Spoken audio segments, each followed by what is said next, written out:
So I've been trying to organize my thoughts around the situation at the Texas border in context of Pluto and the Sun joining in Aquarius at that first degree. I don't know if you've been following this, but the headlines are rife, and people's commentary here on social media has ratcheted up in intensity with regard to the standoff between the state of Texas and federal border officials wanting to deal with the mass immigration crisis in different ways. The state of Texas put up razor wire, and the Biden administration sought an injunction against that, which they got. Basically, they got permission to take down the barriers while they prosecute this in court. And the response of Texans has been, frankly, to rebel against the central government of the United States, at least in rhetoric. Now, I'm originally Texan. I'm an adopted Californian. Had my children here, had a family here, I'm retiring here. I love California, love the mountains. But I'm originally from Texas, and there's still a lot of that cowboy spirit in my heart. So I've been paying attention to that. I still have family there as well. And we've had this notion floated in the popular culture, both in media and in social media, the Civil War coming in America. Now, this has been particularly highlighted by the symbolism of the astrology. Everyone has a natal chart, your birth chart, and we have, come up with this technique to do that for countries, which, it kind of works. It's kind of weird that it will work that way. But while there is some dispute about what natal chart the United States has, the most popular one, the one that's most widely used, I believe, the Sibley chart, so-called, has Pluto in a certain place. And Pluto is a very long, slow, elliptical orbit around the Earth. It takes like 250 years. So by the time it has come back around, we call that the Pluto return. Pluto returns don't happen in the length of a human lifetime, but in the length of a nation's lifetime, they do. And we are at the point, I think we reached it last year or something. It's a long transit, so we are currently going through America's Pluto return at the moment that we get this rare Sun-Pluto-Cazimi simultaneous crossing into the boundary of Aquarius at the same time. This is intriguing archetypally and symbolically. But one of the things you would look for is a sense of rebellion against the top-down, plutocratic governmental control, that there would be a change in that power dynamic. And that is for sure happening all over the world with these rebellions and uprisings and strikes and things that are happening everywhere in Europe and now at the Texas border. A lot of people have Hollywoodized this thing, and they think Civil War is going to look like it did last time, with battle lines and people shooting at each other and, winners and losers. It's not going to look that way, as people are fond of saying. History doesn't repeat, but it rhymes. I think that was maybe Mark Twain who said that. At any rate, there's reality to that. And that reality, that rhyming return, is symbolized in the circular nature of the astrology chart. And then the symbolism of astrology, which looks at the correlation between patterns of rotating objects in space with events and archetypes and happenings here on Earth. So if we're doing that, it's going to be circles, right? It's cycles. It's a cycle model. It's a mental model of cycles that we can use as a filter to examine and try and make sense of. events that are happening. So I would expect that there would be themes of rebellion, themes of resistance, themes of change in power dynamics during the season of Pluto transits. And that is, in fact, exactly what we are seeing. But whereas Hollywood would like us to see that it's going to be a literal war, this border thing has made me realize it could be something completely different. If you study American history, at the very beginning of the founding of the nation, there was a huge debate about centralized power, yay or nay. Now, whether or not you love where America has arrived, whether or not you condone the imperialist tendencies that we have, that our tax dollars have paid for over the last 2 centuries, America has been quite a bully, particularly in the post-war period. And that kind of has put a bad taste in everyone's mouth about the concept of America. But I'm not commenting on that. I'm saying the American experiment, the idea for it, is extremely interesting. And whether or not we have achieved success with that experiment, here's what it was originally trying to do. It was saying we divorce ourselves from an autocratic king, a power over us, and we're going to try and create a context, a vessel for power from the people, bottom up, top down. That was the primary question of the revolution, the separation from the British Association, the cutting ourselves off from the crown. Well, you can't do that without immediately asking the question, how do we govern ourselves? And because it was so fresh in their minds that we have just rejected a centralized power, people were asking, why would we then recreate a centralized power over us in America? Why would we want a strong central government when America was founded on the principle of a weak central government and a strong people government, bottom up, top down? So this became the primary debate about how we would craft our Constitution and how we would actually administer the American experiment of a people-governed, I was about to say country, but here's where the complication came. There were the states' rights versus the central government's rights. America decided to create this condition of representative republic, a republic being this community of nations, basically. In effect, this was modeled after the five-nation confederacy of the Iroquois and the Mohawk and right? This was based on First Nation, Native American concepts. Democracy didn't start in Greece, right? It started in America. So that's a whole nother story. But we took that fabulous idea from people we then later crushed. Yeah. But we said, what if we were a federation, a collection of states, and we separated the power, and that we created purposely, consciously, a tension between the state government and the federal government, in exactly the same way that the branches of government create a tension among themselves as well. The judicial, the executive, the Congress, right? It was designed to be a collection of frenemies, of people who were forced to compromise. The idea being, the theory being, that no one faction could get too strong, and that you could always sort of find a balance of power that would go back to the majority rule.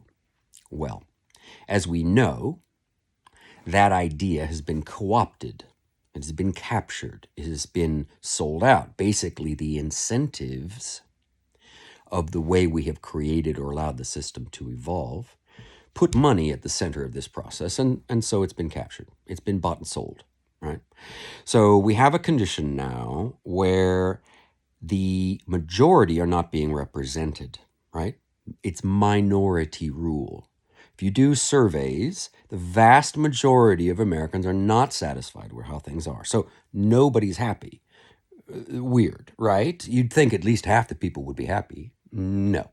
So we now no longer trust that. That's part of this Plutonian thing. That's this breakdown in trust with how the system is working. Very Plutonic. And the fact that it is the sign of Aquarius, which is more about the people, we are coming back to the point of origin, and we are re-examining the original question. Now, you may have been exposed in high school, if you're American, to the readings called the Federalist Papers. I have them on my shelf. I should have pulled them out as an illustration. The Federalist Papers. So basically, in the early days of the nation, as they were debating the Constitution and trying to get all the states to ratify it, there were these ongoing debates, which was conducted by essays, people writing long, involved essays that would get published in pamphlets that people would read and then sit around in coffee shops and discuss. This was the American dialogue. No, it wasn't equal. It was just landed white men, right? There was slavery at that time. Women didn't have a voice, right? This was not perfect. But at least conceptually, this was what was happening. The people were debating. And the primary crux of that debate was, who should have precedence, the states or the federal? And how do we figure that out?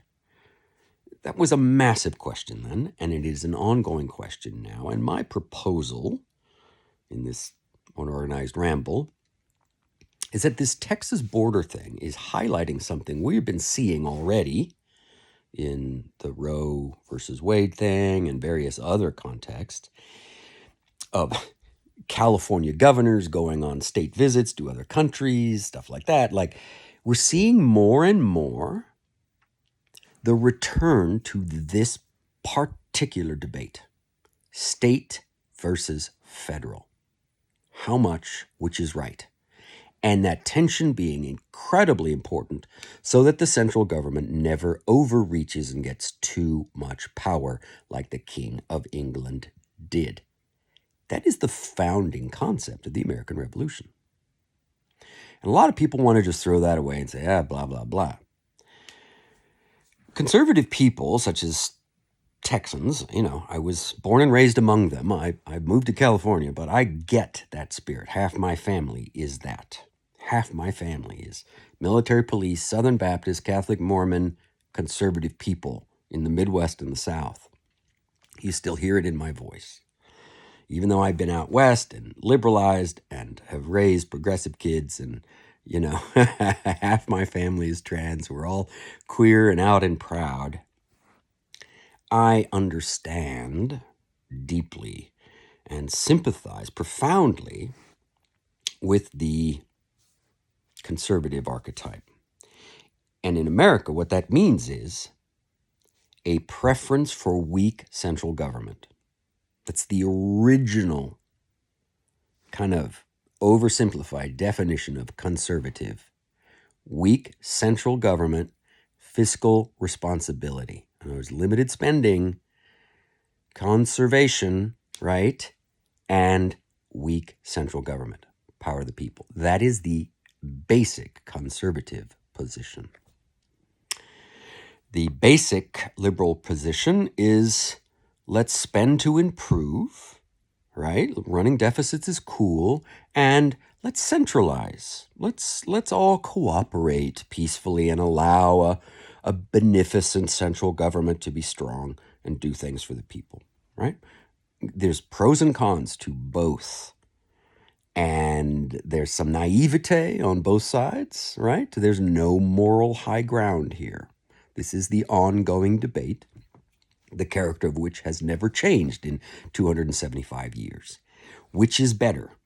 And in fact, that question never needs to be fully answered because it is the tension between the two, the Sun Pluto thing with Uranus thrown in, it is the tension itself which will disallow autocracy, which is frankly the point of the American experiment, to create a condition where you can't have dictators. We have weakened that structure so much that we are now looking at fascist impulses from both sides of the spectrum, right, from all over, and that's a challenge we have to combat. Back to the Texas border. They have, in fact, through this sudden appearance of this head-to-head conflict, we have literally a state saying we have certain rights that are being violated by a central government which says, yo, we have certain rights that you can't circumvent. It couldn't be simpler than that. It's complicated. Don't let me oversimplify that situation. But to boil it down to archetypes, it couldn't be simpler. This is a head-to-head conflict between a state and what it thinks it has the right to do to protect its sovereign borders. And we have a federal government that is insisting it has certain rights that it can do to protect its sovereign borders, which just so happen to overlap. There's the conflict. Now, in effect, nothing has changed. We just returned 200 and some odd years later to the same question that people were debating in bars and in coffee shops and in communal squares, which the modern equivalent is this social media, in 1780. We're just right back there. We're just right back to the 1770s.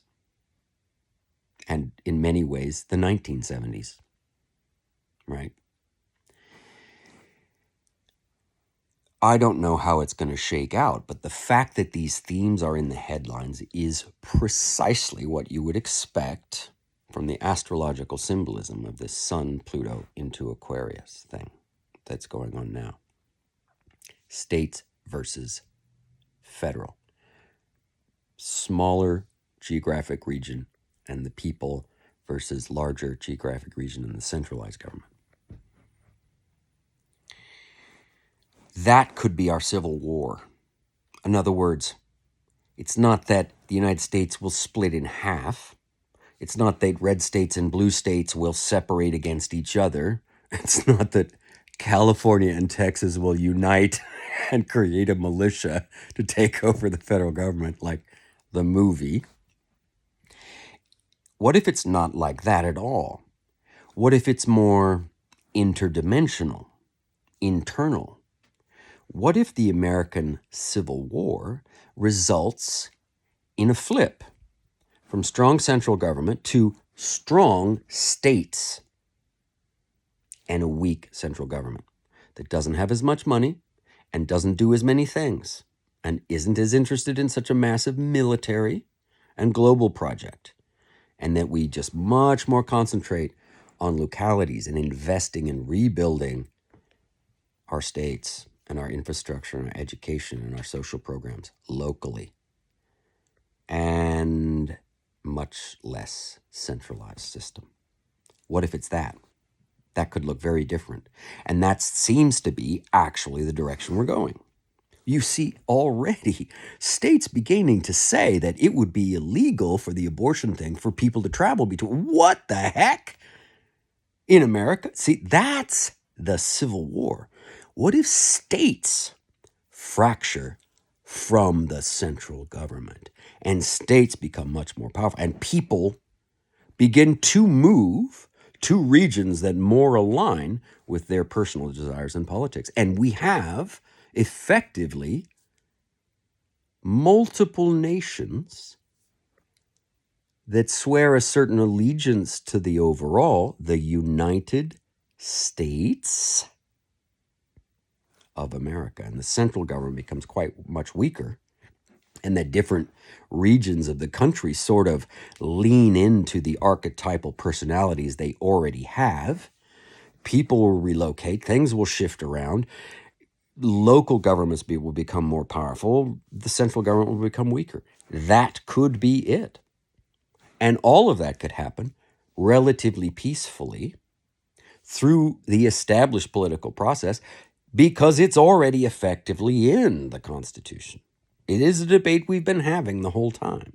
We don't have to completely break up the country to just say, reestablish legal precedent, to say, what if the states had more rights than they previously had and the federal government has less? It could be that. I'm not arguing for this, and I'm not saying what could be right or wrong. I'm just saying we're being fed a message of violence, violence, violence, violence, violence, war, war, war. And I think that's a con job. I think that's a play. I think that's just a thing to keep people terrified and off balance and more easily marketed to.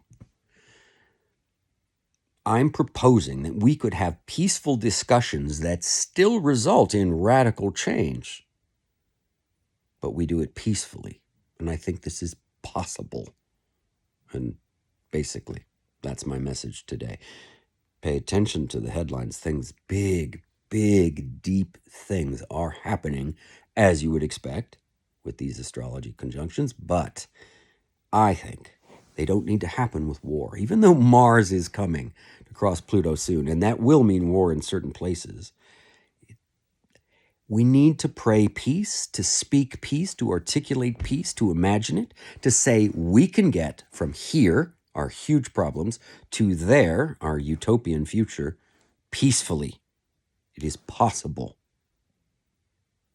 Let's think about that. 2222. Ciao, my friends.